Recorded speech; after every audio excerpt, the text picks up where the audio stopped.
Assalamualaikum warahmatullahi wabarakatuh. Berjumpa lagi di channel saya, Livi Channel. Apa kabarnya Sobat Livi Channel? Semoga kabar kalian baik-baik saja ya. Pada kesempatan kali ini saya kedapatan servisan handphone Samsung A5 bro ya, yang kasusnya mati total dan saya perlu memperbaikinya. Tidak seperti video-video saya yang sebelumnya, video kali ini saya buat menjadi lebih singkat bro ya, karena agar lebih enak ditonton seperti itu. Oke, yang pertama-tama saya bongkar dulu handphonenya. Seperti yang kita tahu bahwa Samsung A5 ini menggunakan layar LCD tipe AMOLED ya, bukan IPS. Jadi lebih tipis LCD-nya. Dan kemudian yang saya tidak suka dari handphone ini itu ngebongkarnya melewati LCD-nya dulu, bro. Jadi kalau kita mau membetulkan komponen yang rusak, kita harus membongkar LCD-nya. Begitu juga kita kalau mau ganti baterai, kita harus melepas LCD-nya dulu bro ya. Kemudian baru kita bisa ganti baterainya. Nah, jika handphonenya sudah berhasil kita bongkar dan kita ambil mesinnya, kita ambil avometer digital ya. Kemudian setting di logo dioda dan kemudian kabel yang warna merah kita tempelkan ke ground atau negatif. Kemudian yang hitam atau negatifnya ini kita gunakan untuk mencari komponen yang short ya. Ini berlaku untuk dioda kemudian kapasitor. Nah, kalau dioda dan kemudian kapasitor dibolak-balik gitu ya, seperti ini, bunyi semua gitu. Nah, ini bunyi semua. Itu artinya komponen tersebut konslet atau short bro ya. Dan perlu kamu ketahui, bukan berarti komponen tersebut short gitu. Jadi biasanya komponen tersebut terhubung dengan komponen yang lain sehingga walaupun dia nggak short gitu, dia seperti short gitu. Kalau dicek seperti short gitu, tapi nggak short gitu. Oke, untuk cara mengetahui komponen mana yang rusak gitu ya, kita menggunakan baterai bekas yang sudah saya modifikasi bro ya. Saya lepas komponennya, lihat di atas baterai tersebut tidak ada komponennya, jadi langsung saya jumper menggunakan kabel gitu ya. Dan kamu harus tahu kabel mana yang positif dan mana yang negatif ya. Yang negatif kita tempelkan ke ground ya. Yang positifnya kita suntikan ke yang tadi, komponen yang tadi, yang short tadi bro ya. Nah, awas nembaknya itu jangan sampai ke negatifnya juga bro ya. Kita harus tahu positifnya. Ini yang susah bro. Jadi kita tembak bagian positifnya, jangan negatifnya bro ya. Nanti kita akan tahu komponen mana yang rusak gitu. Dengan cara kita harus raba-raba komponennya, biasanya panas atau mengeluarkan api bro ya. Nah, coba saya perhatikan ini telunjuk saya megang yang panas-panas bro. Nah, ini coba saya lebih detail lagi. Ini karena posisi kameranya itu susah gitu ya. Nah, ini ada komponen yang panas gitu. Panas sekali gitu ya.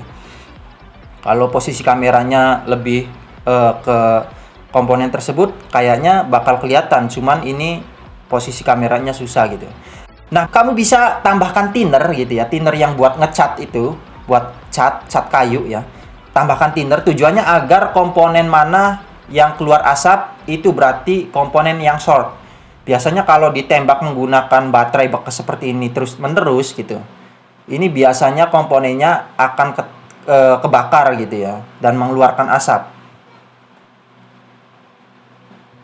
Ini susah bro, soalnya yang saya tembak itu komponen yang di sebelahnya komponen yang short gitu. Jadi saya harus ekstrak bolak-balik ini. Nah, saya intip dulu gitu ya, komponen yang mau saya tembak, kemudian saya sambil lihat di belakangnya gitu. Komponen mana yang keluar asap nih? Komponen yang ini ya bro, yang keluar asap bro ya.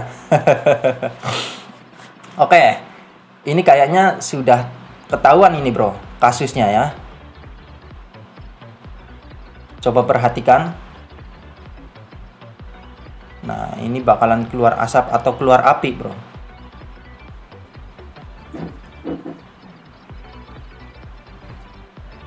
Nah, itu tadi keluar asap bro ya. Nah, perhatikan ada yang keluar asap. Nah, itu dia bro. Itu berarti komponen yang rusaknya yang ini bro ya. Ini komponen yang rusak sampai gosong seperti itu karena saya tembak terus-menerus menggunakan baterai bekas bro ya. Lah, kenapa bang baterainya harus dilepas komponennya? Jadi jawabannya kenapa baterai tersebut saya lepas komponennya, karena kalau dilepas komponennya tidak ada proteknya. Jadi ketika saya tembak menggunakan baterai bekas yang enggak ada komponennya, otomatis arusnya itu nembak terus, bro. Ya, tidak ada sistem otomatisnya. Biasanya kalau ada komponennya itu kalau ditembak terus menerus itu tidak akan bekerja gitu ya, karena ada proteknya gitu.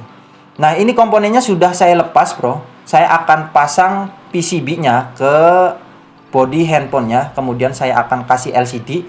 Apakah handphone tersebut sudah nyala atau belum gitu, bro ya.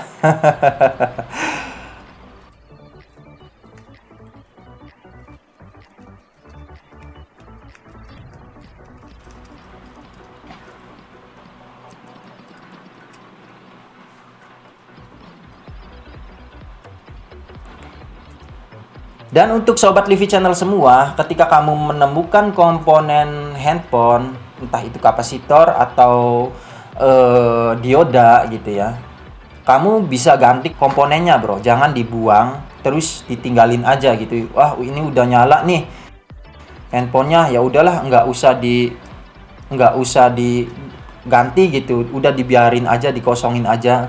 Nggak apa-apa sih, bro. Cuman kadang-kadang itu ada komponen tertentu gitu.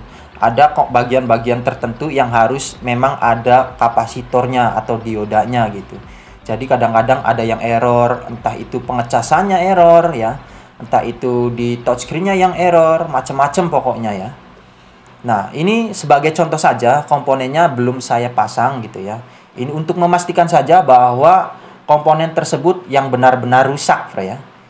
Dan alhamdulillah sekarang handphonenya sudah nyala gitu ya. Terlihat Samsung Galaxy A5 gitu ya. Ini handphonenya sudah nyala dan saya jamin handphonenya pasti normal karena sebelumnya sudah saya tes gitu.